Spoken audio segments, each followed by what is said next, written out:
Alright, rule number 1, very important. Look her dead straight in the eye.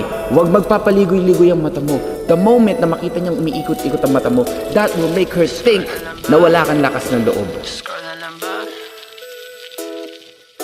Laging naka-online pero walang Po, sir.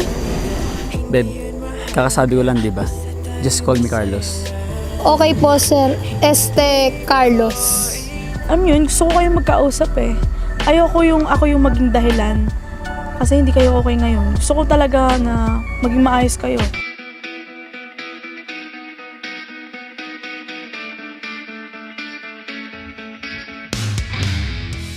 So, Ezekiel, kailan mo ako liligawan? Sorry nabigla ako sa tanong mo. Okay. Ang tanong, kailan kita sasagutin? Kasi ang dami nagkakandara pa sa akin. Do you think I'm that kind of cheap guy? Lampingin mo ako. Show your love. Grabe, busog ko. Tapos kasama pa kita.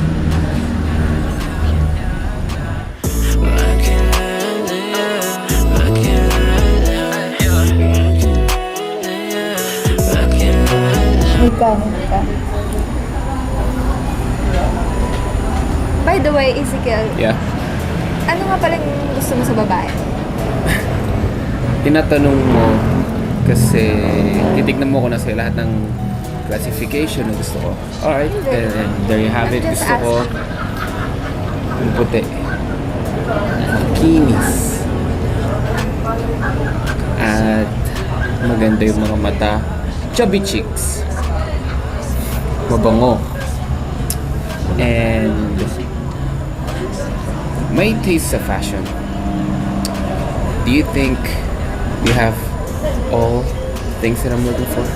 Then we should give it a try. You know what I'm saying? Like, get down, get grimy and dirty, baby.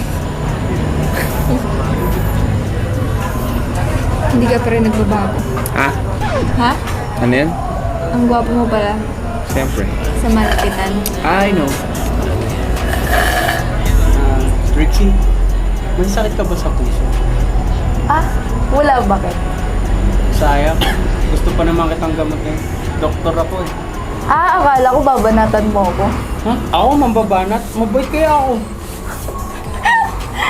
Tukol ko talaga. Ang galing mo talaga mag-joke. Ezekiel, nakakatawa daw ako mag-joke. Eh, hindi pa nga ako nag-joke. Oo, joke yun. Joke yun, tol. Joke yun.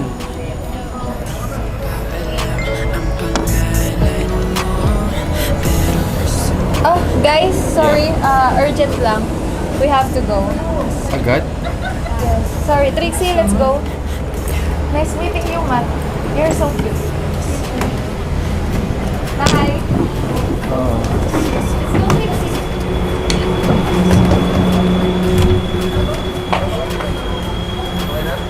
Bakit pagkasama kita minamalas ako sa babae, ha? Gumising ka. Walang iya ka. Sinira mo yung gabi ko. Ikaw magbayad niyan. Doktor ka pa naman. Sakit.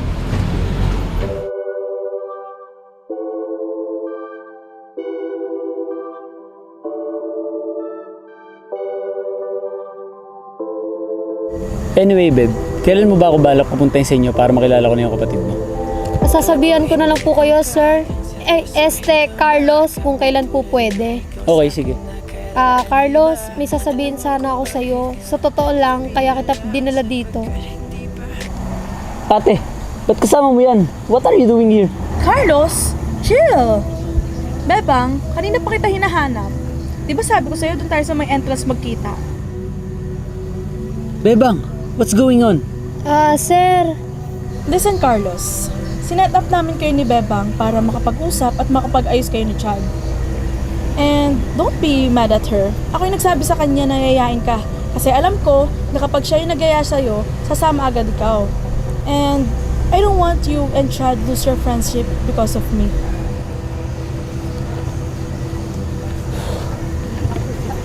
Bro, teka lang. Thank you for this, Bebang. Wala po yun, ma'am. Gusto ko rin po magkaayos sila ni Sir Chad. Yeah, they better fix their problem. Di na sila mga bata, no? And besides, malalim yung friendship nila na Carlos.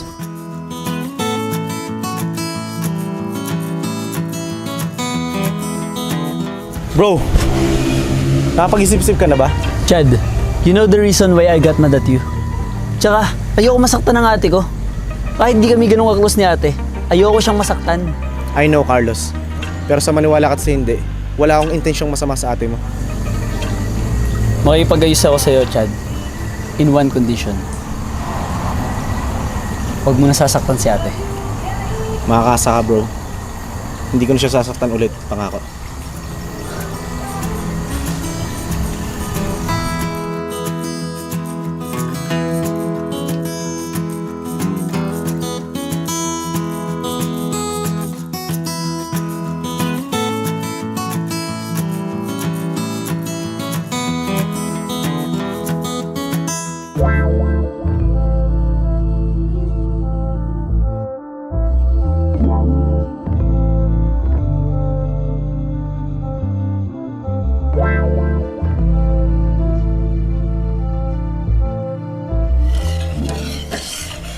Hoy, ba't nakikialam ko dyan?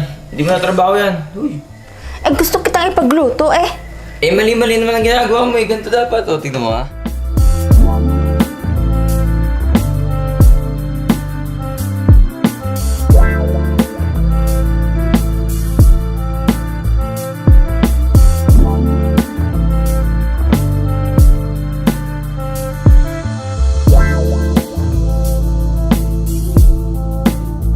Kailangan pag nagluluto, galing sa puso.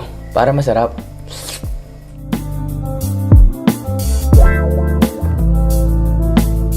Ba't ganyan ka ba makatingin? Parang hinubar mo na ako ah. Maghulos dili ka nga, Tomas. Nakakadiri. Di kita pinagnanasaan. Ops, wala akong sinabing ganyan. Ikaw nagsabi niya ha. O siya, umas ka na dito. Ako na magluluto. Ginugulo mo lang esip ko. Magic, sarap ka ba? Bakit naman? Kasi araw-araw mo pinapasarap ang buhay ko. Ikaw nga eh. Para kang keyboard. Ha? Keyboard? Kasi, type kita. Eh? Grabe nga to. Ikaw, ketchup ka ba? Bakit? Kasi ikaw ang hinahanap ng hotdog ko.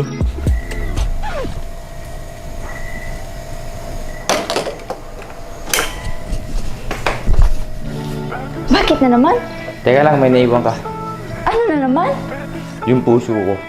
Eee! Eee!